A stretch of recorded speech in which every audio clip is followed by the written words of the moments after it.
Ça te plaît la Fashion Week? Ouais, je suis pour la Fashion Week. C'est très génial. Incroyable! Genre?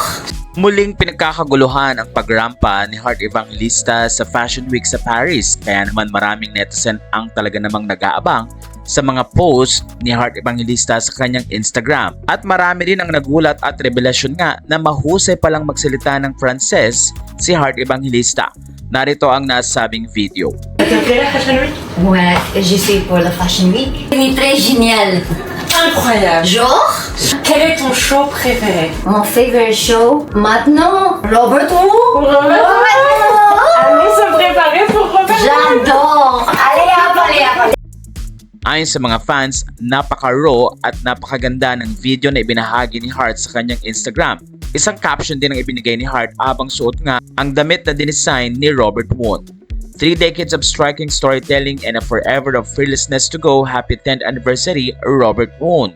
Ayon sa mga netizen, you're not so ordinary reels. Grabe tong video na to, napaka-raw but I love it so much.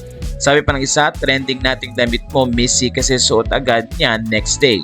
Unexpected raw reel.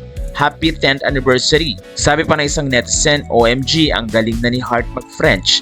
Sa puntong ito ay marami ang natuwa dahil nai-enjoy na nga ni Heart Evangelista ang pagstay niya sa France at matatanda ang may sarili na din itong bahay sa nasabing lugar. Natutuwa din sila dahil buhay na buhay ang Fashion Week sa mga video at photos na ibinabahagi ni Heart Evangelista na hindi lamang magagandang kuha pati na rin ang story behind the videos. Narito ang ilan sa mga update at highlights ng nasabing Fashion Week.